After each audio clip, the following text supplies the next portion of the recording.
All right, decision makers, let's get straight to it. We're here to talk about the Aotearoa Planning Bill 2025. Think of this as your new rulebook for building our cities. It's a total game changer, really, a framework that's been designed from the ground up to empower the work you do every day. So, for a long, long time, development here in Aotearoa has been stuck in what's been called the postcode lottery. And it's a perfect name for it, right? It's been this totally chaotic system of mismatched, fragmented rules. We're talking over 1,000 different zones, all with their own little quirks. And the result? Just massive inefficiency, wasted resources, and what you might call a huge regulatory debt.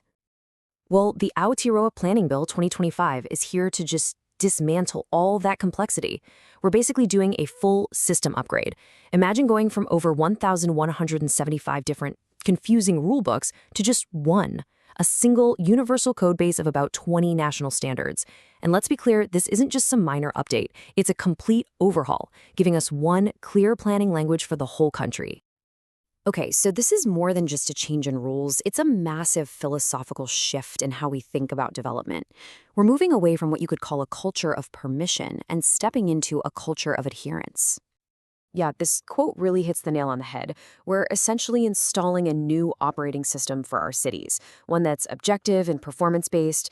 The rule's going to be incredibly simple. If your project meets the code standards, the math, basically, it's good to go. It gets permitted.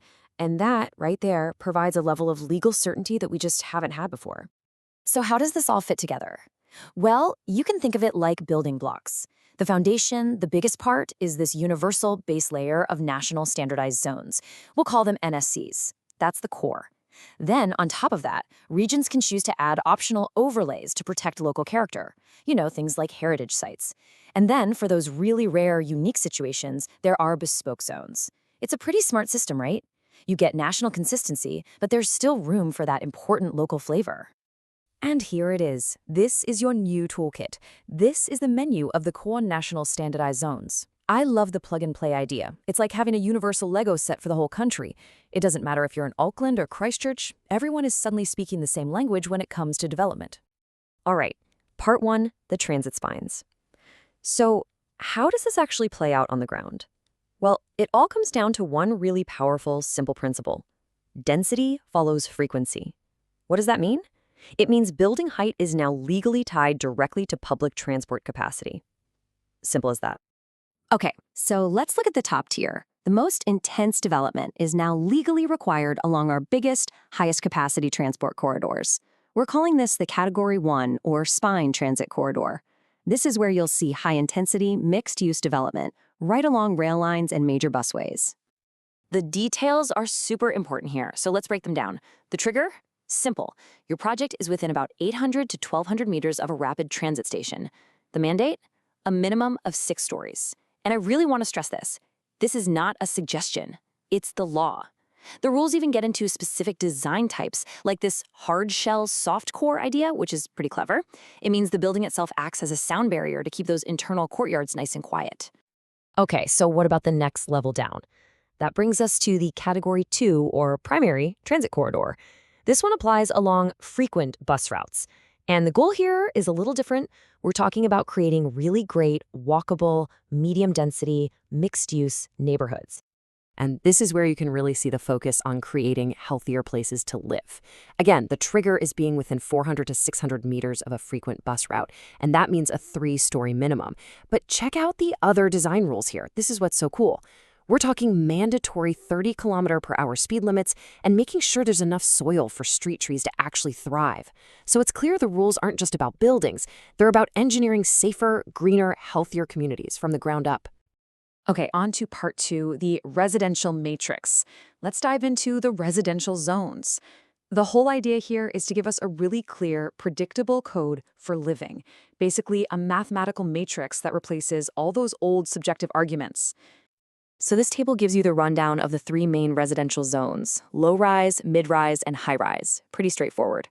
And yeah, they each allow for different scales and a different mix of things like shops or offices.